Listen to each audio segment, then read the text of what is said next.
지난 시간에 살펴봤던 것을 잠깐 다시 한번 간단하게 리뷰를 하고 또 계속 보겠습니다. 우리가 이제 요한계시록 6장까지 살펴봤었는데요. 요한계시록은 크게 세 단락으로 나눠진다고 말씀드렸는데요. 화면을 한번 보시면 첫 번째 요한계시록 1장이 바로 내가 본 것이고요. 그리고 두 번째는 2장에서 3장이죠. 지금 2장에서 3장이 지금 있는 일. 그리고 세 번째는 이제 4장에서 24장이 장차될 일입니다. 그래서 요한계시록 6장에는 이제 장차될 일이 소개되고 있는데요. 우리가 지난 시간에 6가지 인재앙에 대해서 살펴봤죠. 6가지 인재앙을 알 수 있는 두 가지 큰 사인이 있는데, 첫 번째는 6장 7절에 나오는 넷째인 사건입니다. 넷째인 사건. 이때 지구 인구의 4분의 1이 전쟁과 기근과 전염병으로 죽게 된다고 말씀을 드렸고요. 그리고 두 번째 큰 사인이 여섯 번째 인재앙인데, 6장 13절에 나오는 하늘에서 별이 떨어지는 재앙입니다. 수많은 소행성이 지구로 떨어져서 엄청난 재앙이 일어나게 됩니다. 마지막 때가 되면 성도들이 세속주의, 쾌락주의, 물질주의에 빠져서 영적인 잠을 자는데, 그때 주님께서 그들을 흔들어 깨우기 위해서 6가지 인재앙을 내리게 되고, 그때 이제 기본적인 믿음과 진리를 가진 사람들이 이 영적인 잠에서 깨어나게 되고 다시 회개해서 이제 7장에 나오는 그 하나님의 인을 받게 된다는 겁니다. 자, 오늘은 요한계시록 7장을 보겠습니다. 요한계시록 7장 4절 말씀 보시겠습니다. 내가 요한이 인침을 받은 자의 수를 들으니 이스라엘 자손의 각 지파 중에서 인침을 받은 자들이 14만 4천이니, 신천지는 14만 4천이 자꾸 자기들이라고 우기는데요. 아닙니다. 이스라엘 자손입니다. 이스라엘 자손 12지파 중에 14만 4천이었다는 겁니다. 그리고 5절 말씀 보십시오. 5절. 유다 지파 중에 인침을 받은 자가 1만 2천이요, 르우벤 지파 중에 1만 2천이요, 갓 지파 중에 1만 2천이요. 자, 이렇게 해서 1만 2천 곱하기 12지파 하니까요 14만 4천이 되는 겁니다. 그런데 이 숫자가 뭐 상징적인 숫자인지 실질적인 숫자인지는 아무도 모릅니다. 가봐야 됩니다. 가봐야 우리가 아는 거죠. 자, 그리고 이제 9절 말씀 보십시오. 이 일 후에 내가 보니, 줄을 치겠습니다. 각 나라와 족속과 백성과 방언에서 아무도 능히 셀 수 없는 큰 무리. 이것이 바로 이제 큰 무리가 바로 이제 구원받은 이방인들을 말하는 건데요.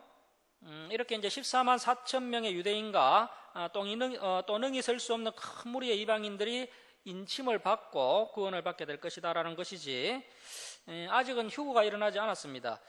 이렇게 인침을 받았다는 것이지 이제 휴거 받은 것은 아니고요. 그래서 이제 이렇게 인침을 먼저 받게 됩니다. 자, 그 다음에 이제 8장으로 갑니다. 8장. 8장 1절 이하에는 이제 7번째 인이 나오는데요. 8장 1절 이하는 7번째 인이 나오는데, 이 7번째 인은 특별한 것이 없습니다. 7번째 인은 7 나팔을 끌고 오는 역할을 합니다. 7번째 인은 7 나팔을 끌고 오는 역할을 합니다. 자, 8장 1절 말씀 보시겠습니다. 7번째 인을 떼실 때 이렇게 이제 7번째 인이 7 나팔을 끌고 오게 되고요. 하늘이 반시간쯤 고요하더니 내가 보매 하나님 앞에 7 천사가 서 있어 7 나팔을 받았더라. 자, 이제 8장 6절 이하는 7 나팔이 나옵니다. 7 나팔. 그래서 이 화면을 한번 보실까요? 다음 화면 보시면은,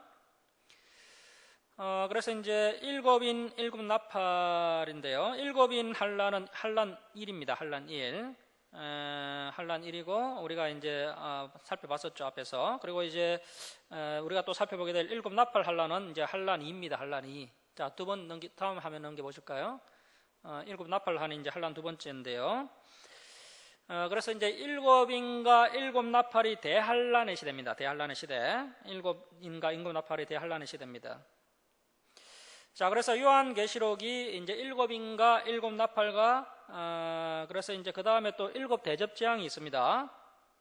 그래서 7 대접재앙은 뭐라고요? 재앙입니다. 재앙.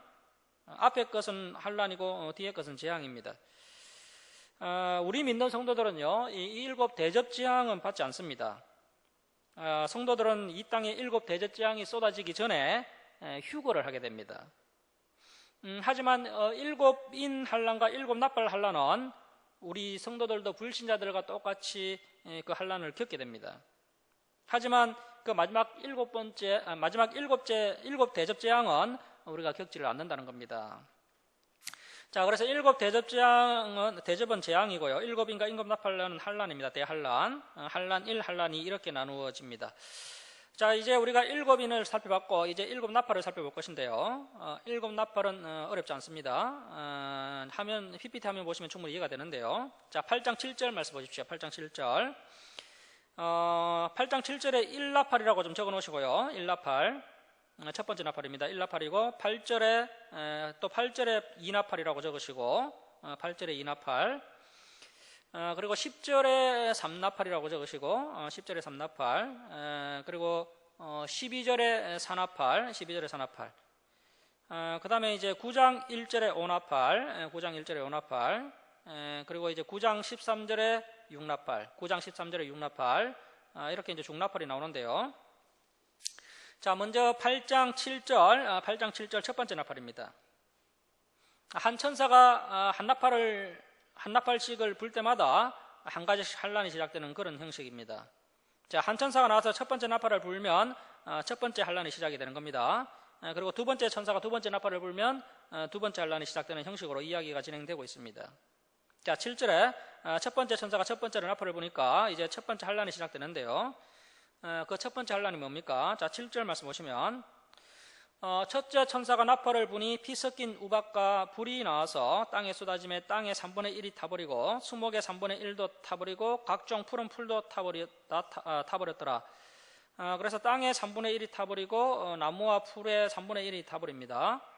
자, 8절 말씀에 두 번째 나팔을 부니까요. 두 번째 천사가 나팔을 부니 불 붙는 큰 상과 같은 것이 바다에 던져짐에 바다의 3분의 1이 피가 되고 바다 생물의 3분의 1이 죽고요. 또 배 같은 것들이 막 파괴가 됩니다. 자, 그 다음에 이제 10절 세 번째 나팔을 부니까 셋째 천사가 나팔을 부니 햇불 같이 타는 큰 별이 하늘에서 떨어져 강들의 3분의 1가 여러 물샘에 떨어지니 이 별 이름은 썬쑥이라. 물의 3분의 1이 썬쑥이 되매 그 물이 썬물이 되므로 많은 사람이 죽더라. 그래서 이제 강물, 샘물, 또 이 민물 3분의 1이 썩게 되고요. 물을 먹지 못한 많은 사람들이 죽게 됩니다. 자, 그리고 이제 12절에 네 번째 나팔을 보니까 넷째 천사가 나팔을 부니 해 3분의 1과 다 3분의 1과 별들의 3분의 1이 타격을 받아 그 3분의 1이 어두워지니 낮 3분의 1이 비추임이 없고 밤도 그러하더라. 그래서 해와 달과 별들의 3분의 1이 파괴되어 버립니다. 자, 그 다음에 이제 다섯 번째 나팔을 보니까요. 자, 9장 1절 이하를 보시면 항충이 불신자를 괴롭힙니다. 자, 다섯 번째 나팔이 중요한데요. 왜냐하면요, 유일하게 성도들은 이 환란을 겪지 않고요, 불신자들만 환란을 받게 됩니다.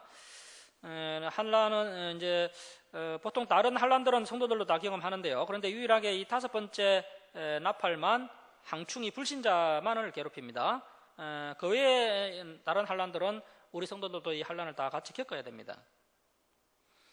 자, 그리고 이제 9장 13절 여섯 번째 나팔. 자, 9장 13절 보시면 여섯째 천사가 나팔을 불매. 자, 어떤 일이 일어납니까? 자, 14절 보십시오. 14절.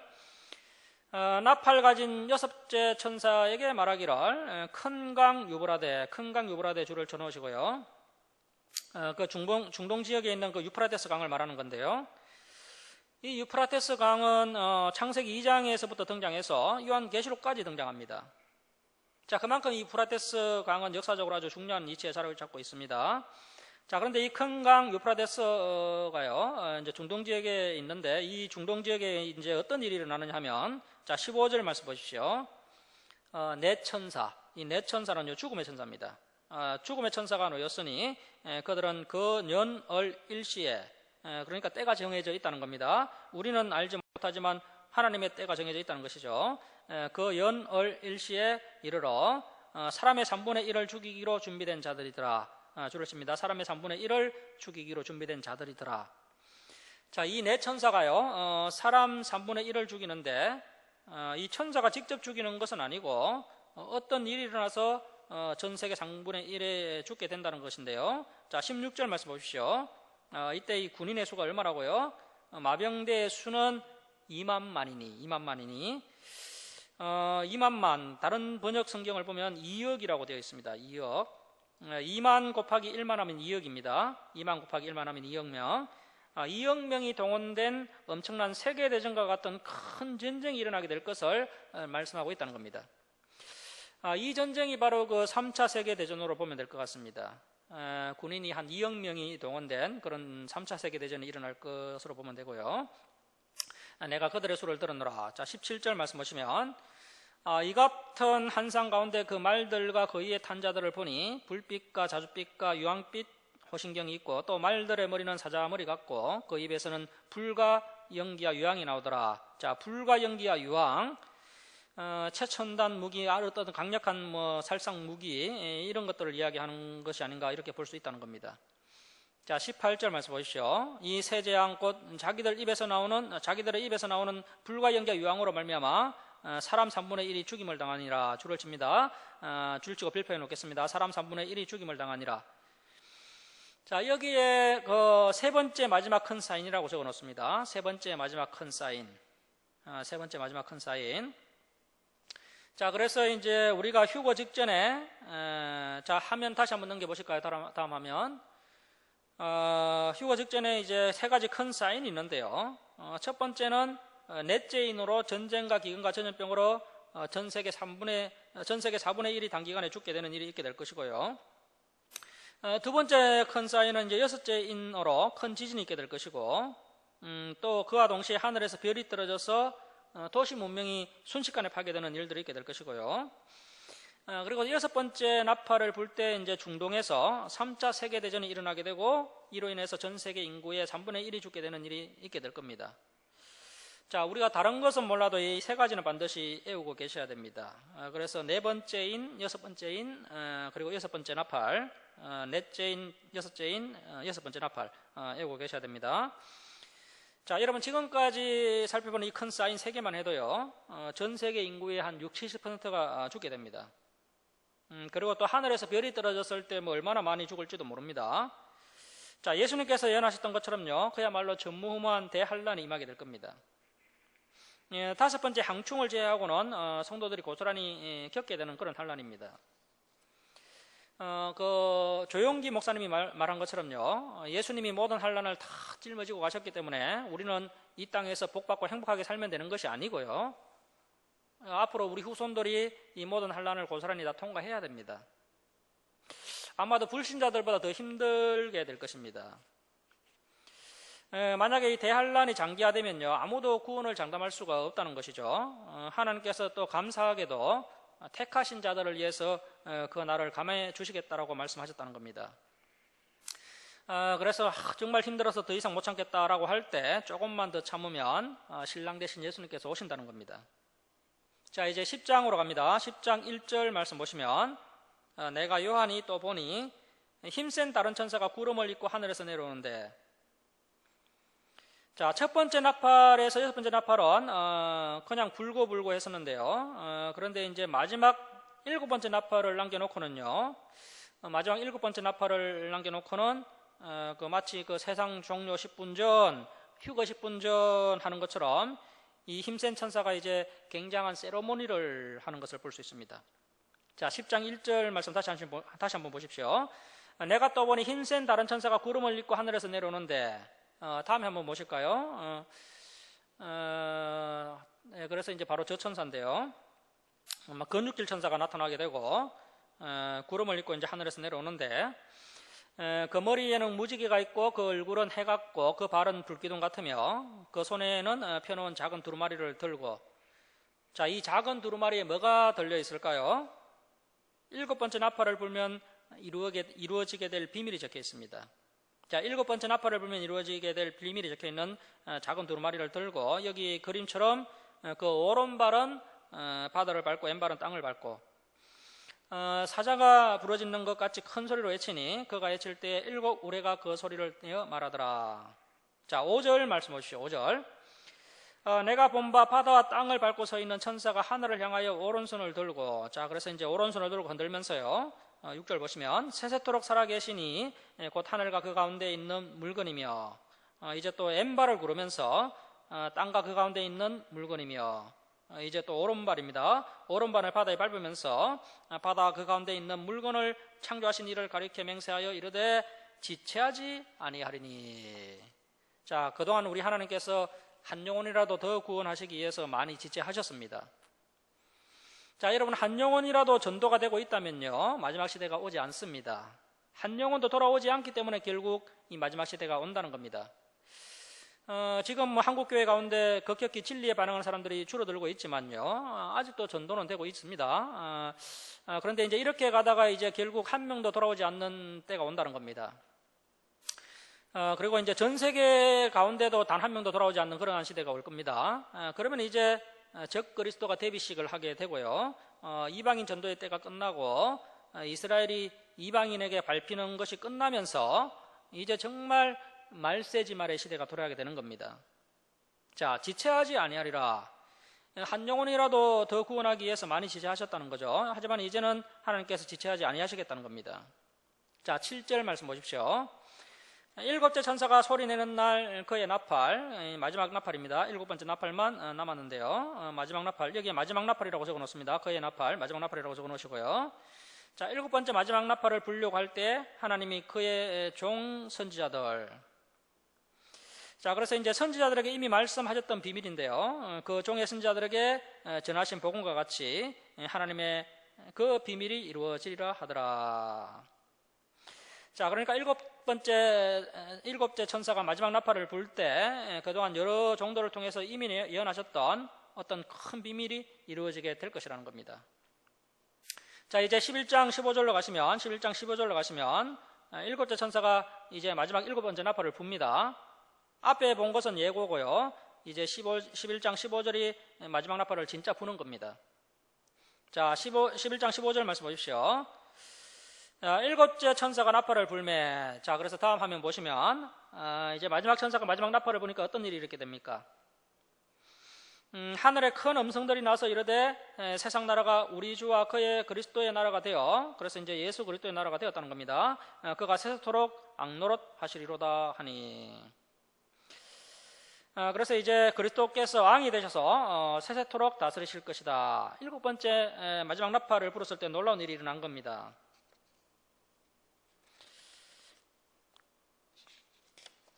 자, 그리고 이제 18절 말씀 보십시오. 18절. 마지막 나팔을 보니까 이제 불신자와 성도들의 길이 확연하게 갈라지는데요, 지금은 불신자와 성도가 확연하게 갈라지지 않기 때문에 헷갈립니다. 하지만 이제 명확히 갈라지는 날이 온다는 겁니다. 그때가 언제입니까? 이제 일곱 번째 나팔을 불 때, 마지막 나팔을 불 때 이제 성도와 불신자가 확연히 갈라지게 됩니다. 자, 11장 18절을 말씀 보십시오. 이방들은 불신자들입니다. 불신자들이 분노하며. 자, 불신자들에게 이제 뭐가 내린다고요? 주의 진노가 내려. 자, 이 진노가 뭘까요? 진노의 일곱 대접재앙입니다. 진노의 일곱 대접재앙.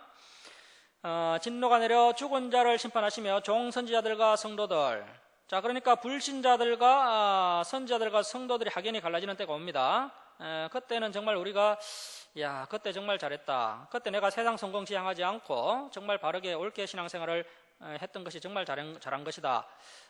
정말 이렇게 이제 이때가 되면 기뻐한다는 것이죠. 성도들이 기뻐하게 됩니다. 자, 성도들과 또 작은 자든지 큰 자든지 주의 이름을 경외하는 자들에게 상 주시며, 줄을 칩니다. 주의 이름을 경외하는 자들에게 상 주시며. 자, 여러분, 우리가 하나님을 경외하려면 뭘 배워야 합니까? 구약 성경을 배워야 한다고 말씀을 드렸죠. 하나님을 두려워하고 무서워할 자로 알아야 됩니다. 경외하는 자들에게 상 주시며 또 땅을 망하게 하는 자들을 멸망시키실 때로소이다 하더라. 자, 19절 말씀 보십시오. 이에 하늘에 있는 하나님의 성전이 열리니. 자, 그렇다면 마지막 나팔을 불 때 이 하나님의 큰 비밀이 이루어졌다는 거죠. 자, 그런데 어떤 하나님의 비밀이 이루어졌기에 이런 놀라운 결과들이 나타나게 되었을까요? 자, 10장 7절 말씀 다시 한번 보시겠습니다. 10장 7절 한번 다시 한번 보시면요, 여기 10장 7절 말씀 옆에다가 각주를 좀 달아 놓으시기 바랍니다. 10장 7절에다가 각주를 좀 달아 놓으십시오. 여기다가 뭐라고 달아 놓느냐면 고린도전서 15장 51절 52절, 고전 15장 51, 52라고 적어 놓으시고요. 고전 15장 51, 52, 그리고 마태복음 24장 29절에서 31절, 마태복음 24장 29절에서 31절, 고전 15장 51, 52, 그리고 마태복음 24장 29에서 31이라고 좀 적어 놓으시기 바랍니다. 우리 고린도전서 15장 51절, 52절 한번 찾아보겠습니다. 신약성경 284쪽, 신약성경 284쪽, 고린도전서 11장 51절 한번 찾아보겠습니다. 고린도전서 11장, 고린도전서 15장이죠. 15장 51절입니다. 15장 51절. 자, 15장 51절 보시면요. 보라, 내가 너희에게 비밀을 말하노니. 자, 요한계시록 10장 7절에도 하나님의 비밀이라고 나왔죠. 자, 그 비밀을 말하노니 우리가 다 잠잘 것이 아니요 주르십니다. 마지막 나팔의 순식간에 호련히 다 변화되리니. 52절, 마지막 그 나팔 소리가 나매 먼저 죽은 자, 성도들이죠. 성도들이 썩지 아니할 것, 부활의 몸으로 다시 살아나고, 그 다음에 우리도라는 표현보다는요, 예수님 재림하실 때 이제 살아있는 성도들입니다. 그때 살아있는 성도들도 변화되리라. 그래서 휴거를 말씀하는 것인데요. 바로 이 마지막 나팔을 불 때 어떤 일이 있게 되는 겁니까? 죽은 성도들이 부활의 몸을 입고요. 이제 부활을 하게 되고요. 그때까지 살아있는 성도들은 이제 휴거를 하게 되는 일이 마지막 나팔을 불 때 있게 될 것이다라고 말씀하고 있는 겁니다. 자, 이제 마태복음 24장 29절 한번 보시겠습니다. 신약성경 41쪽에 마태복음 24장 29절 한번 보시면요. 자, 우리 마태복음 24장 29절에서 31절 우리 한번 함께 읽겠습니다. 자, 시작. 그날 한란 후에 즉시 해가 어두워지며 달이 빛을 내지 아니하며 별들이 하늘에서 떨어지며 하늘의 권능들이 흔들리리라. 그때 인자의 징조가 하늘에서 보이겠고, 그때 땅의 모든 족속들이 통곡하며 그들이 인자가 구름을 타고 능력과 큰 영광으로 오는 것을 보리라. 그가 큰 나팔 소리와 함께 천사들을 보내리니 그들이 그의 택하신 자들을 하늘 이 끝에서 저 끝까지 사방에서 모으리라. 자, 31절 줄을 쳐놓습니다. 그가 큰 나팔 소리와 함께. 자, 이 큰 나팔 소리가 몇 번째 나팔 소리입니까? 마지막 7번째 나팔 소리죠. 마지막 7번째 나팔 소리와 함께 천사들을 보내리니 그들이 그의 택하신 자들을 하늘 이 끝에서 저 끝까지 사방에서 모으리라. 여기에 휴거라고 적어놓습니다. 휴거. 자, 이렇게 마지막 나팔을 불 때 성도들은 부활의 몸을 입고 이제 들림받게 됩니다. 자, 그러면 이제 들림받지 못한 이 땅에 남아있는 불신자들은 어떤 일이 일어나게 되는 겁니까? 이 땅에 남아있는 사람들에게는요, 이제 분노의 7 대접장이 쏟아지게 되는 겁니다. 믿지 않고 순종하지 않는 자들에게 인류 역사 전체에서 통틀어 이제 그동안 축적된 하나님의 그 분노의 대재앙이 그들에게 임하게 되는 겁니다. 자, 이제 다시 요한계시록으로 돌아가서요. 이제 요한계시록 11장 1절에서 14절은 요한계시록 11장 1절에서 14절은 우리 이방과는 전혀 상관없는 이야기입니다. 요한계시록 11장 1절에서 14절은 이제 유대인을 향한 특별한 배려의 말씀인데요. 유대인을 향한 특별한 배려의 말씀이 연되어 있는데, 마지막 나팔 불기 직전에 이제 뉴스 속보로 전 세계로 이제 생방송이 되게 될 내용들입니다. 그때 하나님의 선택된 백성들은요, 이 생방송을 보자마자 휴거받게 되는 겁니다. 우리하고는 관계없지만 한번 보도록 하겠습니다. 자, 11장 3절 말씀 보십시오. 이때 이제 두 증인이 나타나는데요. 화면 한번 보실까요? 다음 화면 보시면요. 그래서 이제 모세와 엘리야 같은 두 증인이 등장하게 됩니다. 자, 11장 3절 말씀 보십시오. 내가 나의 두 증인에게 건세를 주리니 그들이 굵은 베옷을 입고 1260일을 예언하리라. 자, 두 증인의 사역 기간이 1260일입니다. 이것을 달로 이야기하면 42달입니다. 연으로 이야기하면 또 3년 6개월. 그래서 이제 이게 상징적인 숫자인지 뭐 실제로 정확한 숫자인지는 우리는 알 수가 없습니다. 자, 그러나 분명한 것은 이렇게 사역 기간이 정해져 있다는 겁니다. 사역 기간이 정해져 있습니다. 자, 4절 말씀 보십시오. 그들은 이 땅의 주 앞에 서 있는 두 감람나무와 두 촛대니. 이 4절 말씀을 이해하려면요, 우리가 또 구약 성경도 알아야 됩니다. 자, 구약 성경에서 두 감람나무라고 표현된 지도자들이 있었죠. 누굽니까? 예루살렘 기한 공동체 총독인 스룹바벨과 대제사장 여호수아. 그 부분을 알고 있어야 또 이 말씀이 이해가 되는 겁니다. 자, 두 감람나무와 두 촛대니. 자, 5절 말씀 보십시오. 그래서 이제 그 두 증인이 모세와 같고 엘리야 같은 두 증인이 이제 두 증인의 그 입에서 불이 나오는데요. 자, 5절 말씀 보시면 만일 누구든지 그들을 해하고자 하면 그들의 입에서 불이 나와서 그들의 은수를 삼켜버릴 것이요 누구든지 그들을 해하고자 하면 반드시 그와 같이 죽임을 당하리라. 자, 6절 보시면 그들의 권능을 가지고 하늘을 떠다 그 예언을 하는 날 동안 비가 오지 못하게 하고 또 권능을 가지고 물을 피로 변하게 하고 아무 때든지 원하는 대로 여러 가지 재앙으로 땅을 치리로다. 이 두 정의는 유대인들을 향한 정인인데요. 이 두 정인이 이제 권능을 가지고 하늘을 닫고 또 이 두 정인이 비야 오지 마라고 하면 또 비가 내리지 않습니다. 그리고 물을 또 피로 변하게 하고 여러 재앙으로 땅을 치게 합니다. 자, 7절 말씀 보십시오. 그들이 그 정언을 마칠 때에 그러니까 이 두 정인이 사탄에게 이제 패하게 되는데요. 정언을 마칠 때 사탄에게 패하게 되는데 사실 뭐 패하는 것이 아니라 자신의 할 일을 다 마쳤기 때문에 이제 죽는 겁니다. 순교하는 겁니다. 정언을 마칠 때 무저갱이로부터 올라오는 짐승, 이 무저갱이로부터 올라오는 짐승이 사탄에게 속한 어떤 강력한 세력 같은데요. 그 세력이 그들과 더불어 전쟁을 일으켜 그들을 이기고 그들을 죽일 터인즉 그들의 시체가 큰 성 길에 있으리니 그 성은 이 성이 뭡니까? 자, 계속 보시면 영적으로 하면 소돔이라고도 하고 애굽이라고도 하니 곧 그들의 주께서 십자가에 못 박히신 곳이라. 자, 그들의 주께서 십자가에 못 박히신 곳이라. 그렇다면 이 큰 성이 어디입니까? 예루살렘이죠. 예루살렘. 하나님의 큰 건설을 가진 두 정인이 마지막 나팔을 불기 직전에 유대인들에게 전도를 하지만 결국 마귀와의 전쟁에서 져서 장렬하게 순교하는 일이 예루살렘에서 있게 될 것이다. 자, 그런데 9절 말씀 보십시오. 예루살렘에서 이들이 순교하는데 9절 말씀에 백성들과 족속과 방언과 나라 중에서 사람들이 그 시체를 사흘 반 동안을 보며 무덤에 장사하지 못하게 하리로다. 자, 그러니까 이제 백성들과 족속과 언어를 초라해서 그러니까 이제 전 세계가요 그 두 명의 두 시체를 며칠 동안 보고 있다고 합니까? 전 세계가 그 시체를 사흘 반 동안 이렇게 이제 전 세계에 생중계되게 될 것이다라고 이 성경은 말씀하고 있습니다. 그래서 이제 전 세계 사람들이 이제 생중계로 이 시체를 보게 되고요. 자, 10절 말씀 보십시오. 이 두 선지자가 땅에 사는 자들과 다들 괴롭게 안고로 땅에 사는 자들이 그들의 죽음을 즐거워하고 기뻐하여 서로 예물을 보내리라 하더라. 그래서 또 이 유대인들이요 이 두 정인의 죽음을 얼마나 기뻐하는지 모릅니다. 자, 11절 말씀에 3일 반 후에 하나님께로부터 생기가 그들 속에 들어가매 그들이 발로 일어서니 구경하는 자들이 크게 두려워하더라.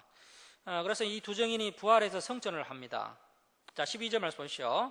하늘부터 큰 음성이 있어 이리로 올라오라 함을 그들이 듣고 구름을 타고 하늘로 올라가니 그들의 은수들도 구경하더라.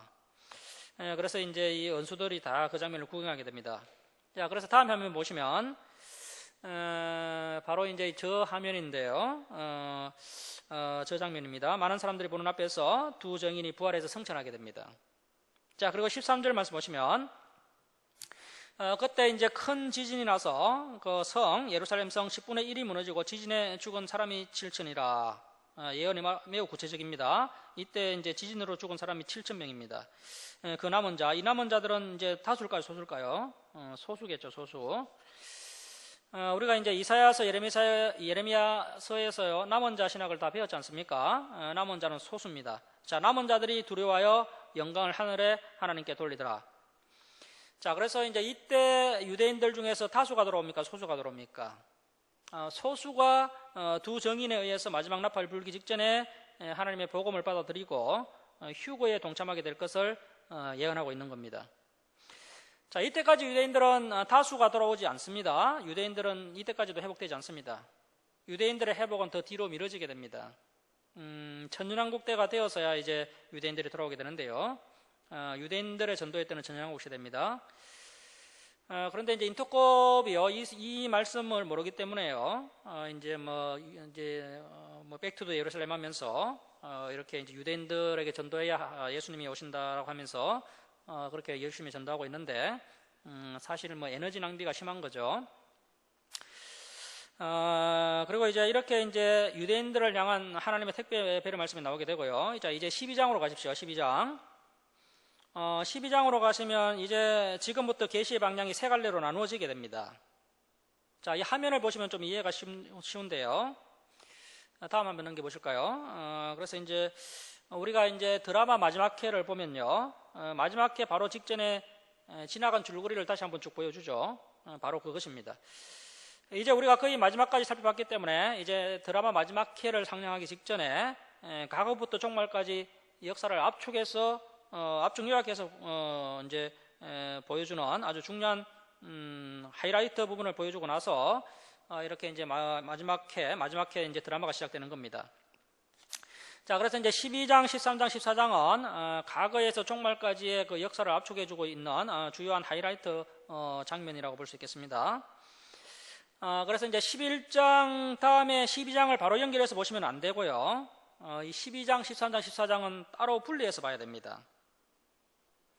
연결해서 보려고 하니까 이제 이야기가 진행이 안 되는 거죠. 여기서 이제 다들 막혀서 이제 요한계시록이 풀리지가 않는 겁니다. 그래서 이제 12, 13, 14장 따로 분리해서 이 부분은 이제 먼 과거부터 종말까지의 역사를 압축한 부분이라고 인식하고 나서 이 말씀을 읽어야 됩니다. 자, 12장 1절 말씀 보십시오. 하늘에 큰 이적이 보이니 해를 옷 입은 한 여자가 있는데 그 발 아래에는 달이 있고 그 머리에는 12별의 간을 썼더라. 자, 이 말씀을 알려면 또 창세기를 알아야 됩니다. 요셉의 꿈 기억이 나십니까? 이 해가 누굽니까? 야곱이죠. 요셉의 아버지. 자, 그래서 해를 옷 입은 한 여자가 있는데요. 달은 또 요셉의 어머니입니다. 그리고 12별은 야곱의 자녀들이죠. 자, 그래서 여기 해를 옷 입은 한 여자. 자, 다음 화면 보시면 바로 이제 저 모습인데요. 그렇다면 이 여인이 누굴까요? 마리아가 아닙니다. 이스라엘입니다. 이스라엘. 방금 우리가 봤던 것처럼 야곱에서부터 시작이 된 12지파 이스라엘을 이야기하는 겁니다. 그래서 창세기를 알아야 이 부분도 풀리게 됩니다. 자, 이스라엘이라는 한 여자가, 자, 2절 말씀 보십시오. 이 여자가 아이를 베어, 자, 이 아이가 누굽니까? 예수님이죠. 예수님을 베어 해산하게 되매 아파서 애를 쓰며 부르짖더라. 3절 말씀 보시면 하늘에 또 다른 이적이 보이니 보라 한 큰 붉은 용이 있어. 그래서 용을 보시면요, 이 붉은 용이 이제 창세기에서는 옛뱀의 모습으로, 요한계시록에서는 큰 붉은 용의 모습으로 등장을 합니다. 사탄입니다. 사탄. 이 붉은 용이 있어 머리가 7이요. 온 천하를 깰 정도로 아주 지혜로운 존재입니다. 사탄이 아주 지혜로운 존재입니다. 그리고 뿔이 열이라. 그래서 이제 이 용이, 이 사탄이 건세한 능력이 막강하다는 겁니다. 뿔이 열이고 그 여러 머리에 7 왕관이 있는데, 그래서 이 용은요, 정말 이 사탄은 바로 앙 중의 앙이죠. 악의 앙이라는 겁니다. 자, 4절 말씀 보십시오. 그 사탄의 꼬리가 하늘의 별 3분의 1, 줄을 칩니다. 하늘의 별 3분의 1, 하늘의 별 3분의 1을 끌어다가 땅에 던지더라.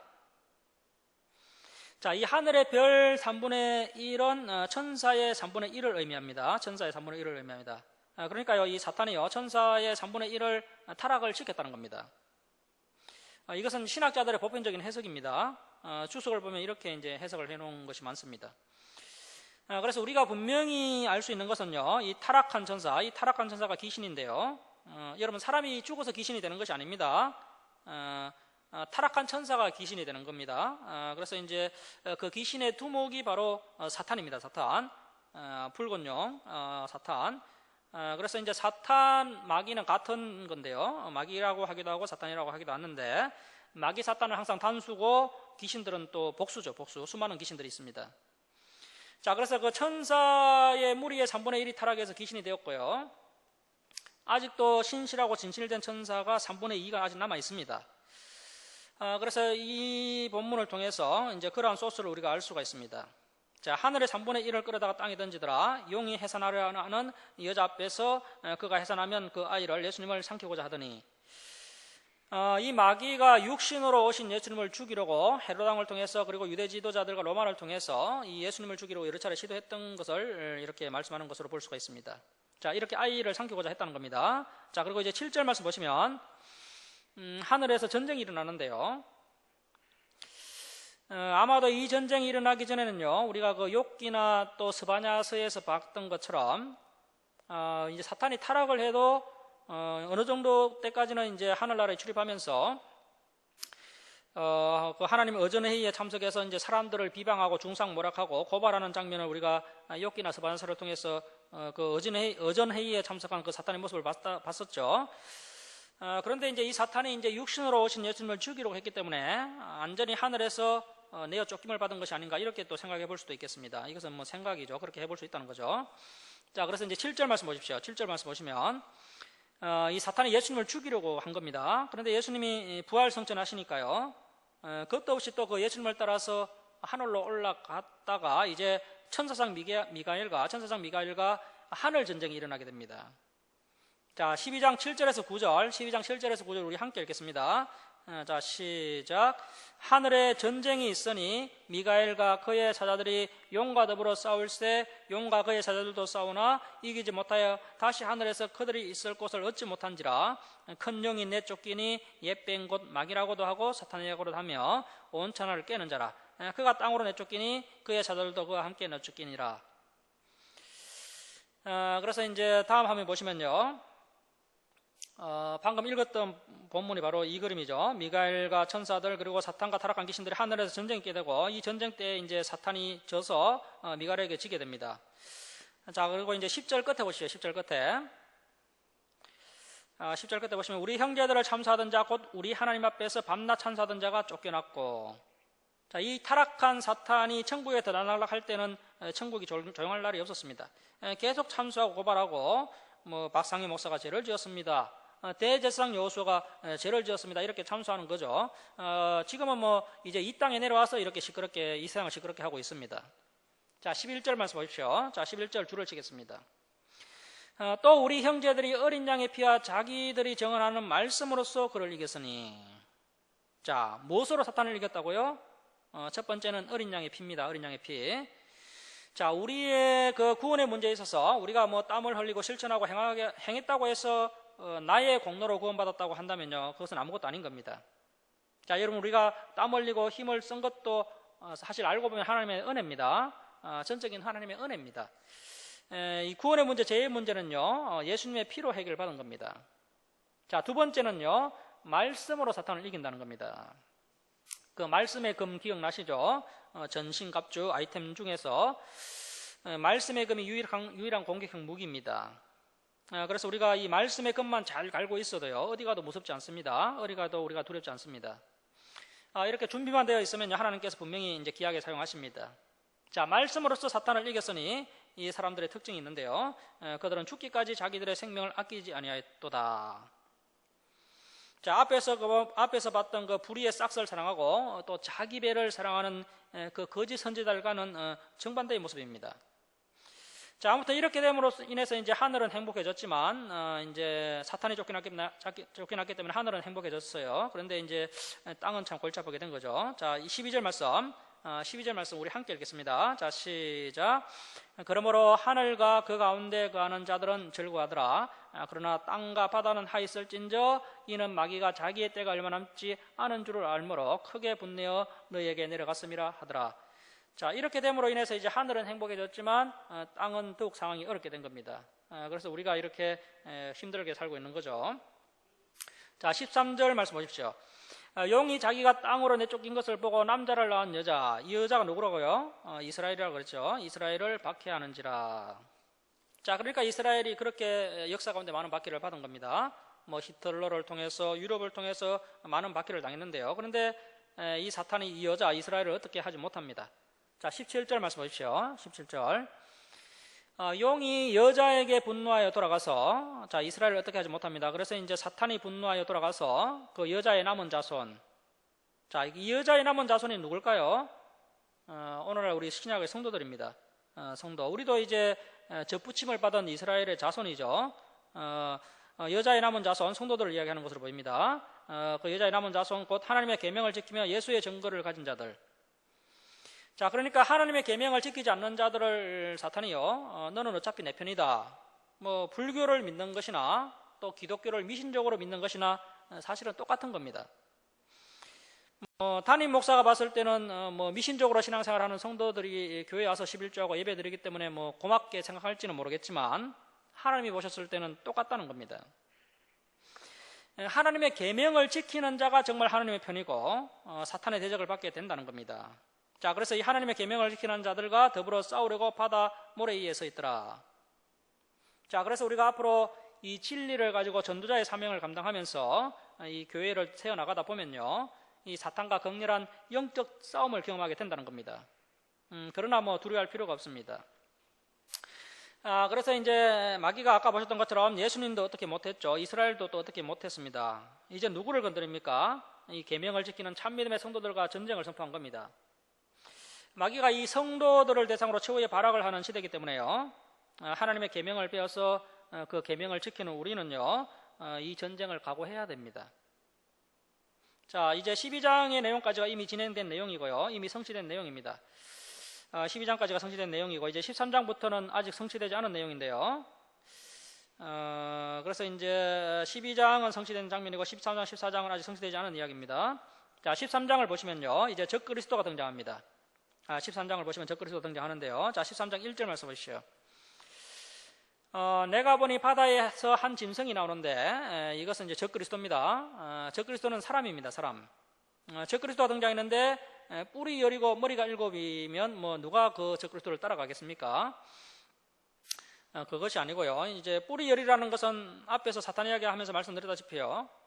말씀드렸다시피 이제 권력과 능력, 그러니까 건세, 악의 이런 것을 상징하는 겁니다. 그래서 뿔이 열이요 머리가 7이라 그 뿔에는 11관이 있고 그 머리들에는 신성모독하는 이름들이 있더라. 그래서 이제 오늘날 그 소위 음모론이라고 하면서 많이들 이야기하는 내용인데요. 그 아슈케나지 유대인들, 백인계 유대인들이죠. 짝퉁 유대인들인데, 그 유대인들 중에 그 프리메이슨이라고 있습니다. 프리메이슨. 그래서 이제 이들에 대해서 우리가 기본적으로는 좀 알고 있어야 됩니다. 그런데 또 이곳에 너무 또 심취할 필요는 없습니다.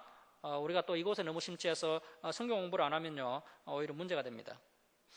사실 성경 배우는 것은 재미가 없고 이런 음모론 같은 것은 너무 재미있어서 자꾸 한쪽으로 치우치면 오히려 이단이 될 수 있는 겁니다. 그래서 이제 성경을 중심으로 잘 잡고요, 어느 정도 우리는 이런 것을 참고만 하면 되는 겁니다. 그래서 이제 그 벨기에의 EU 본부가 있는데요. 그 EU 본부에 가보면은요, EU 본부 안에 온갖 하나님을 모독하는 상징들로 가득 찬 것을 볼 수가 있습니다. 그런 거 보면 참 희한합니다. 아니, EU 본부인데 왜 하나님을 모독하는 상징들이 가득한지 우리가 이런 본문을 보면 이제 알 수가 있는 거죠. 자, 그렇다면 EU의 두목이 누구라는 겁니까? 바로 이 사탄이라는 겁니다. 그래서 세상 건세 뒤에는요, 이 사탄이 있습니다. 자, 그리고 다음에 한번 보실까요? 저것이 뭐냐면 미국 1달러 지폐죠. 미국 1달러 지폐를 보면 저기 보면 이제 피라미드가 있고요. 그 위에 보면 사탄의 눈이라고 하는 호로스의 눈이 있습니다. 피라미드에 호로스의 눈이 있는데 이 눈이 바로 사탄의 눈입니다. 자, 여러분, 청교도의 나라, 그 미국 1달러 지폐에 이 사탄의 눈이 새겨져 있습니다. 자, 그렇다면 미국 뒤에는 누가 숨어 있는 겁니까? 사탄이 있는 겁니다. 자, 이렇게 이제 적 그리스도를 보니까요, 온통 신성모독하는 이름들로 가득 차 있었다는 겁니다. 자, 그래서 이제 결국은 이 아슈케나지 유대인들, 가짜 유대인들, 이 아슈케나지 유대인들이 그 이제 원래는 이제 백인들인데요. 그래서 이제 이런 원래는 정통 유대인들이 아닙니다. 이 유대인들이 지금 현재 미국과 영국을 다 장악을 하고요. 이제 세상의 모든 경제권을 다 틀어지고 세상 권력을 장악을 했습니다. 그래서 이제 이 무리들 가운데 이제 적그리스도라는 한 사람이 등장하지 않겠나, 이렇게 추정해 볼 수 있는 거죠. 그리고 이제 이 사람들이 이제 기독교를 자꾸 이제 무너뜨리려고 합니다. 우리가 그것을 알고 있어야 됩니다. 자, 2절 말씀 보십시오. 2절. 내가 본 짐승은 표범과 비슷하고 그 발은 곰의 발 같고 그 입은 사자의 입 같은데 용이 자기의 능력과 보좌와 큰 건세를 그에게 주었더라. 자, 그래서 이제 앞으로 이 마귀가요, 사탄이요, 한 사람에게 자신의 능력과 건세를 임해 주게 됩니다. 자, 이렇게 이제 적 그리스도가 등장하게 되면서 이제 성도들에게는 대환란의 시대, 앞에서 우리가 1환란, 2환란 봤죠. 그 대환란의 시대가 돌아오게 되는 것이고요. 그때는 이제 지금 그 초대교회 성도들이 겪었던 그 로마 그 10대 박해와는 비교되지 않는 엄청난 환란을 우리 미래의 성도들이 이제 경험하게 될 것을 이렇게 말씀하고 있습니다. 자, 13장 7절 말씀 보십시오. 13장 7절. 또 건세를 받아 성도들과 싸워 이기게 되고, 누가 이깁니까? 성도들이 이깁니까? 적그리스도가 이깁니까? 적그리스도가 이깁니다. 성도들과 싸워서 적그리스도가 이기게 되고 각 족속과 백성과 방언과 나라를, 그러니까 전 세계죠, 전 세계와 전 민족을 다스리는 건세를 받으니, 그래서 이때부터 이제 명실상부한 적그리스도의 나라가 도래하게 되는 겁니다. 자, 여러분, 아무리 우리 교회와 성도들이 힘을 써도요, 애를 써도요, 결국에는 적그리스도의 세력을 우리는 이길 수 없습니다. 그래서 우리 성도들은 두 가지 중에 하나를 선택해야 됩니다. 결국은 우리가 선택을 하는 겁니다. 자, 에덴 동산에서도 결국에는 자유의지를 가진 사람들의 선택이었고요. 마지막 시대 역시도 이제 결국은 성도들이 선택을 하는 겁니다. 이때 이제 배교를 하든지 순교를 하든지 선택해야 됩니다. 아마도 이때 수많은 성도들이 배교를 선택하게 될 것입니다. 그리고 끝까지 믿음을 지키다가 이제 소수의 사람들이 순교를 하게 되는데요.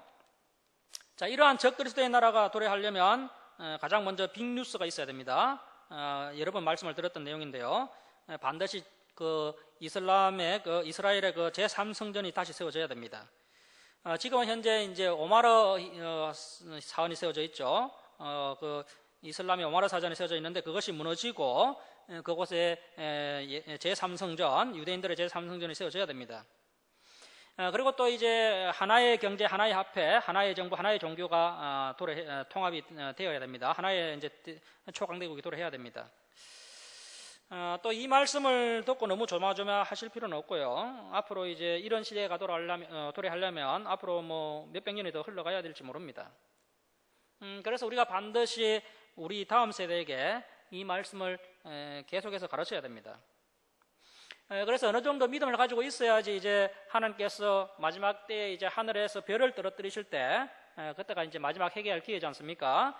그때 우리 자손들이 잠에서 깨어나도록 해야 한다는 겁니다. 그런데 그때 이제 아무 말씀을 모르면요, 절대 잠에서 깨어날 수가 없다는 거죠. 자, 10절 말씀 보십시오. 10절. 사로잡힐 자는 사로잡혀 갈 것이요 칼에 죽은 자는 마땅히 칼에 죽을 것이니 주를 칩니다. 성도들의 인내와 믿음이 여기 있느니라. 성도들의 인내와 믿음이 여기 있느니라. 마치 그 남유다 예레미야 시대를 보는 것 같죠. 그렇다면 우리가 이기는 믿음을 전수해 주어야 됩니까? 아니면 타협하는 믿음을 전수해 주어야 됩니까? 이기는 믿음을 전수해 주어야 됩니다. 그래서 이제 성도들의 인내와 믿음이 여기 있노라. 이러면요, 여러분 이때 이제 지면요, 참 곤란해지는 겁니다. 구원받지 못하는 겁니다. 자, 11절 말씀 보십시오. 먼저, 자, 다시 한번 보시면, 다른 화면 보시면, 다음 화면 보십시오. PPT. 그래서 이제 머리가 7이고 뿔이 10인 사탄이요. 머리가 7이고 또 뿔인 10인 적그리스도에게 사탄의 건설을 임해 주는데요. 그래서 이 짐승이 이제 적그리스도인데 이렇게 사탄의 건설을 임받게 되고요. 자, 11절 말씀 보시면 내가 보면 또 다른 짐승이 땅에 올라오니 이 또 다른 짐승은 거짓 선지자로 보입니다. 거짓 선지자. 어린 양같이 두 뿔이 있고, 그래서 이 거짓 선지자가 어린 양 같았다는 겁니다. 거짓 종이 어린 양 같았다는 겁니다. 그래서 이제 종교의 틀을 가지고 있고요. 또 거짓 진리 양의 탈을 쓴 일인데요. 그래서 이제 성도들은 어지간해서 잘 분간하지 못합니다. 왜냐하면 어린 양 같기 때문인 거죠. 어린 양 같이 두 뿔이 있고 용처럼 말을 하더라. 자, 13절 말씀 보십시오. 자, 이 거짓 선지자의 가장 강력한 무기가 뭡니까? 큰 이적을 행하되 심지어 사람들 앞에서 불이 하늘로부터 땅에 내려오게 하고, 야, 또 하늘에서 불이 내려오게 하는 어떤 거짓 선지자가 나타나면요, 야, 이거 이 사람이 또 두 감람나무 엘리야, 모세야 같은 그런 놀라운 주의 종이 나타나는 것 같다. 이렇게 이제 오해를 하면 안 된다는 겁니다. 그래서 이제 우리가 이 말씀을 모르면 분간하기 어렵습니다. 자, 그래서 이 거짓 선지자들이 하늘에서 불이 내려오는 그런 능력을 행한다는 겁니다. 자, 14절 말씀 보시면 짐승, 적그리스도죠. 적그리스도 앞에서 받은 바 이적을 행함으로 땅에 거하는 자들을 미혹하며, 그래서 이 거짓 선지자들이 많은 성도들을 미혹을 합니다. 땅에 거하는 자들에게 이르기를 칼에 상하였다가 살아난 짐승, 적그리스도를 위하여 우상을 만들라 하더라. 자, 그래서 이 우상이 이제 전 세계 각지에 이제 세워지게 되고요. 우리 김천 지역에도 이제 이 적그리스도의 우상이 세워지게 될 겁니다. 자, 15절 말씀 보십시오. 그 짐승의 우상에게 거짓 선지자가 이제 생기를 주는데요. 하나님 흉내를 내는 거죠. 하나님 흉내를. 자, 그가 거짓 선지자가 건세를 받아 그 짐승의 우상에게 생기를 주어 그 짐승의 우상으로 말하게 하고 또 짐승의 우상에게 경배하지 아니하는 자는 자, 줄을 칩니다. 몇이든지 다 죽이게 하더라. 몇이든지 다 죽이게 하더라. 자, 그래서 우리가 이 마지막 때에요, 절대 이런 놀라운 현상이나 놀라운 이적을 따라가면 안 됩니다. 진리를 사랑하는 자가 구원을 받게 됩니다. 그리고 이때 몇이든지 다 죽이게 하더라. 이때 이제 순교자의 수가 다 차게 됩니다. 그래서 이제 제2의 주기철 목사가, 제3의 주기철 목사가 이제 이렇게 이제 우리 교회를 통해서 많이 배출되면 좋겠고요. 그래서 이런 다음 세대들이 저와 여러분이 섬기고 있는 이 교회를 통해서 배출되어야 한다는 겁니다. 여러분 그 2000년도에요. 2000년도에 그 바티칸 교황청에서, 이 바티칸은 나라입니다. 나라, 작은 나라입니다. 바티칸이 하나의 나라입니다. 거기에 이제 교황청이 있죠, 바티칸에. 교황청에서 200년 만에 종교 재판국을 신설했습니다. 자, 그들이 뭐 하려고 200년 만에 이 재판국을 다시 신설했는지 모르겠습니다. 앞으로 이 가톨릭이요, 종교 재판 시대가 올 것이라고 생각을 하고 있는 것 같습니다. 자, 그렇다면 이 사람들이 누구를 재판할까요? 오늘날 그 에큐메니칼 운동에 동조하지 않는 사람들, 그 WCC 운동에 동참하지 않는 사람들, 끝까지 꼬장꼬장하게 이 캐논, 이 성경을 들이밀면서 목숨 바쳐서 나는 이 말씀대로 너희들처럼 마리아를 섬기고 뭐 신상과 우상 앞에서 촛불 켜놓고 엄마 삼창하는 그런 짓 하지 못하겠다. 끝까지 진리의 길을 가는 우리 그 다음 세대들이 이때 이제 다 순교를 하게 되는 겁니다. 그래서 이제 바티칸이 이제 이것 하려고 2000년도에 이렇게 종교재판국을 신설했습니다. 그리고 이제 16절에 18절까지 박수를 치고요. 자, 16절에 18절까지 박수 치시기 바랍니다. 이때 이제 적그리스도가 밀어붙이는 프로젝트가 하나 있는데요. 그 프로젝트가 뭐냐면, 자, 16절 말씀 보십시오. 16절. 그가 모든 자, 곧 작은 자나 큰 자나 부자나 가난한 자나 자유인이나 종들에게, 자, 모든 사람들이죠. 모든 사람들에게 줄을 칩니다. 그 오른손이나 이마에 표를 받게 하고. 자, 여러분, 그래서요, 앞으로 이제 정부 관계자가 와서 큰 혜택을 주겠다고 하면서 오른손이나 이마에 뭘 이식하려고 한다든지 하면요, 뭘 새기려고 한다든지 하면 절대 받으면 안 됩니다. 자, 다음 화면 보십시오. 글자가 짜서 보이지는 않을 것 같은데, 제가 앞에서 가톨릭 이야기 했지 않습니까? 이 가톨릭은 초대형 이단입니다. 이 가톨릭이 현재 종교 통합을 주도하고 있습니다. 이것도 자세히 보면 이제 가톨릭 뒤에 누가 있냐면요, 아슈케나즈 유대인들, 프리메이슨이 있습니다. 그들이 이제 가톨릭을 통해서 이 종교 통합을 주도하려고 하고요. 그들이 종교 통합을 하는 이유는 기독교의 이 진리를 훼손하려고 하는 겁니다. 그들이 주장하는 게 뭡니까? 예수 그리스도 외에도 구원받을 길이 있다고 이야기하죠. 그래서 우리가 이 진리를 우리의 진리를 훼손하려고 이렇게 종교 통합을 하는데요. 그래서 결국에는 마귀가 이 기독교를 무너뜨리기 위해서 그렇게 하는 겁니다. 그래서 이제 이 가톨릭이 이렇게 종교 통합을 주도하고 있고요. 그래서 이제 가톨릭 역사를 쭉 공부해 보면요, 이 사람들이 이제 AD 800년에 마리아에게 기도하도록 했고요. 그리고 이제 1184년도에 종교재판소를 설치했는데 없어졌다가 2000년도에 다시 종교재판소를 다시 설치했습니다. 그래서 이제 앞으로 때가 되면 이 기독교인들을 이때 이제 잡아 죽일 겁니다. 그리고 마리아 무언제 잉태설을 주장합니다. 마리아 무언제 잉태설. 마리아는 죄가 없이 예수님을 잉태했다는 겁니다. 그리고 교황 무호설을 주장하고 있고요. 교황이 하나님의 말씀보다 더 위에 있습니다. 그리고 마리아가 은총의 중재자라고 이야기합니다. 예수 그리스도가 유일한 중재자신데요. 심지어 합동 측에서는 중보기도라는 말도 못 쓰게 합니다. 중보기도는 오직 예수님만 할 수 있다는 거죠. 그런데 가톨릭에서는 마리아가 은총의 중재자라고 이야기하고, 마리아는 예수님의 육신의 어머니 정도가 아니고 마리아가 하나님의 어머니라고 이야기합니다. 그리고 이 마리아가 부활 성천했다고 이야기합니다. 마리아가 지금 나그네에서 굉장히 난처해하고 있을 겁니다. 자기는 잘못한 것이 없지만 가톨릭이 자꾸 이렇게 진리를 왜곡하고 있으니까 얼마나 난처하겠습니까? 성지순례에 가보면요, 마리아가 아기 예수님에게 젖을 먹이는 그런 조각들이 많이 있습니다. 그래서 예수님보다도 마리아가 훨씬 더 훌륭한 중보자라는 겁니다. 그리고 또 마리아 종신 처녀설을 주장합니다. 자, 그렇다면 그 예수님의 그 육신의 동생들, 그 야고보 장로나 요셉 같은 분들은 어떻게 되는 겁니까? 그리고 또 이 교황이 진화론을 인정하고 있습니다. 자, 여러분, 이 가톨릭은요, 큰 집이 아닙니다. 딴 집입니다. 가톨릭은 초대형 이단입니다.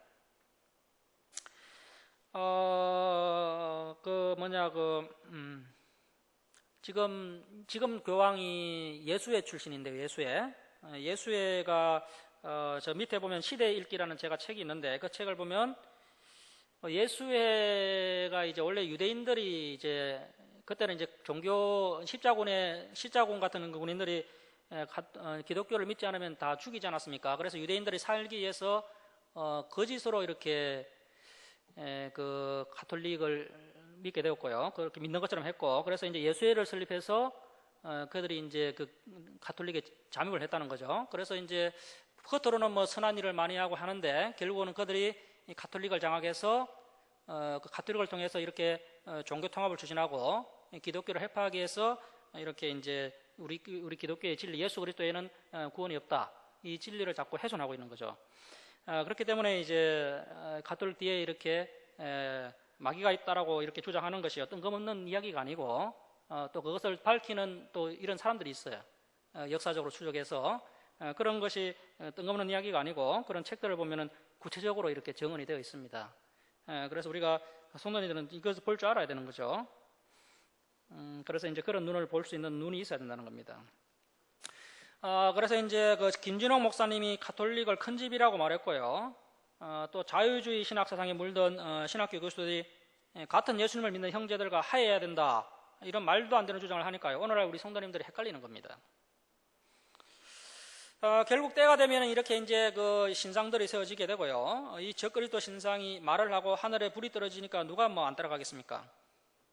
자, 그때 이제 저와 여러분 같은 사람들이 이적을 쫓아가지 않고 진리를 사랑하고 끝까지 이제 꼬장하게 버티면요, 이제 순교를 당하게 되는 겁니다. 그러니까 이 진리의 길이 얼마나 애롭고 힘이 들겠습니까? 결국 이제 그들의 프로젝트가 바로 666표인데요. 예전에는 뭐 666이 뭐 바코드다, 컴퓨터다 말이 많았지 않습니까? 그래서 뭐 바코드를 이마에 같은 데 새기면 누가 뭐 따라가려고 하겠습니까? 자, 화면 한번 보시면요. 그래서 저기 바코드인데요. 바코드가 첫 번째 바가 6이고 중간 바가 6이고 끝 바가 6입니다. 그래서 이제 스캐너를 딱 떴을 때 모든 물건이 이제 바코드가 있지 않습니까? 그래 666 바코드가 이제 있어야지 이제 스캔할 때 에러가 나지 않는다고 합니다. 이 바코드가 어떻게 발전했습니까? 이제 다음 그림 보시면요. 다음 그림 보시면은 이제 이것이 뭐냐면 RFID인데요. RFID 칩이죠. RFID를 미국 ADS사가 개발해서 베리칩이라고 이름을 지었는데요. 크기가 쌀톨만 합니다. 쌀톨. 그래서 이제 베리칩을 절대 맞지 말아야 한다고 주장하는 분들이 계시는데요. 그래서 이 베리칩을 뭐 666표다라고 이야기하고 있는데, 제가 보기에는 예수님이 오려면 한참 멀었죠. 아직 오시려면 한참 시간이 더 지나야 됩니다. 그러면 앞으로 과학이 얼마나 더 많이 발전하겠습니까? 제일 처음에는 뭐 666이 컴퓨터라 그랬다가 바코드라 그랬다가 이제는 RFID라고 이야기하는데, 베리칩이라고 이야기하는데요. 제가 보기에는 이것도 아닌 것 같습니다. 왜냐하면요, 앞으로 이제 과학이 더 발달하게 되면요, 이런 베리칩보다 더 좋은 것이 등장하지 않겠습니까? 일례로 뭐 생체칩 같은 것이 등장하겠죠. 어떤 뭐 우리 피부하고 똑같은 그런 조직 같은 거를 이렇게 뭐 스캔을 뜨면 자동으로 이제 그 사람의 어떤 정보를 다 알 수 있는 그 정도의 어떤 과학이 발전하지 않겠습니까? 그래서 이제 이 베리칩 가지고는 안 된다는 겁니다. 그래서 이제 합동 측에서는 이제 뭐 RFID 베리칩을 666표와 결부시키지 말라고 이제 이렇게 결정을 했습니다. 그래서 이제 오늘날 교회에서 뭐 베리칩을 666표라고 이제 주장하는 것을 조심해야 됩니다. 또 이단들도 이 베리칩을 가지고 또 뭐 절대 받지 말라고 이렇게 또 이야기하고 있기 때문에 막 진리야 이런 온갖 그 이단 단체에도 주장하고 있고 우리 같은 교회도 주장하고 하니까 막 뒤섞여서요, 막 혼돈이 되어 있는 그런 상태입니다. 그래서 이제 우리가 이제 다 전체적으로 바르게 볼 줄 아는 눈이 있어야 되고요. 그래서 이제 합동 쪽에서 이렇게 이제 베리칩이 666표가 아니다, 그런 말 함부로 하지 마라, 이렇게 결정 내린 거죠. 여러분 이제 그래서 이제 앞으로 이제 이렇게 이런 시대로 발전을 해 나가는데, 이제 666표를 받는 것으로 어떻게든 발전해 나가는데요. 뭐 베리칩이 666표라고 할 수도 없습니다. 앞으로 어떤 것이 될지 모릅니다. 그래서 이제 결국 이 666표를 어디에 맡게 된다고 성경은 말씀하느냐면요, 이마나 오른손에 맡게 된다고 성경은 말씀하고 있습니다. 자, 우리 13장 17절 18절 13장 17절 18절 함께 읽겠습니다. 자, 시작. 누구든지 이 표를 가진 자 외에는 매매를 못하게 하니 이 표는 곧 짐승의 이름이나 그 이름의 수라. 지혜가 여기 있으니 총명한 자는 그 짐승의 수를 세보라. 그것은 사람의 수니 그의 수는 666이니라. 오늘날 그 우리나라에는 애완견들에게 베리칩을 삽입하고 있죠. 삼성이 이제 ADS사로부터 베리칩 독점권을 가지고 있는데요. 삼성이 앞으로 반도체 가지고 먹고 살 수 있는 기간이 얼마 남지 않은 것을 알게 된 것 같습니다. 그래서 다음 먹거리로 RFID를 잡은 거죠. 그래서 이제 앞으로 우리가 이제 이런 정부나 대기업도 조심해야 됩니다. 사실 우리가 이 베리칩이 실제로 666표가 아니라 할지라도요, 우리가 이 표를 받는 것은 조심해야 됩니다. 그래서 사람의 몸에다가 뭔가를 이식을 해서 그 사람을 통제한다고 하면요, 그것은 성경 정신에 부합되지가 않습니다. 그래서 우리 그리스도인들은 이런 것을 받지 않아야 맞는 겁니다. 그래서 이제 666표의 가장 큰 기능은 17절 말씀 보시면요, 17절 말씀 보시면 이 표를 가진 자 외에는 매매를 할 수 없다는 겁니다. 그래서 이것은 이제 경제활동을 하기 위한 표라는 거죠. 경제활동을 위한 표. 그러니까 이제 사람들이 지금도 경제가 참 어렵고 한데요. 앞으로 이제 경제가 더 어려운 시대가 오게 될 텐데요. 그때 이제 이 표를 받지 않으면 뭐 먹고 살기가 힘드니까 정말 굶어 죽기 딱 좋죠. 그래서 이제 수많은 사람들이 이 표를 다 받게 된다는 겁니다. 그래서 이제 사도 요한이 이야기했던 것처럼 세상의 모든 것을 사랑하지 말라는 거죠. 하나님의 말씀이 영원하니까 우리는 이제 그것을 받지 말고 힘들지만 말씀을 지키면서 말씀을 따라 살아야 한다는 겁니다. 매매를 못하는 한이 있더라도 우리는 끝까지 그것을 받지 말아야 한다는 것이죠. 그래서 이제 우리 성도들이 다음 세대들에게 이렇게 이 말씀을 잘 가르쳐야지만이 이제 마지막 이런 적그리스도의 시대가 도래하게 되고, 그때 이제 우리의 다음 세대가 이 말씀을 공부함으로 인해서 비록 힘이 들더라도 그런 666표를 받지 않고 믿음으로 또 버텨내게 되는 겁니다. 인내하게 되는 겁니다. 그래서 이제 오늘은 14장까지 하고요. 13장까지 하고 우리 14장부터 이제 마지막으로 이제 또 요한계시록을 마치도록, 다음 주에 마치도록 하겠습니다. 여기까지 하고 마치겠습니다. 자, 기도하겠습니다.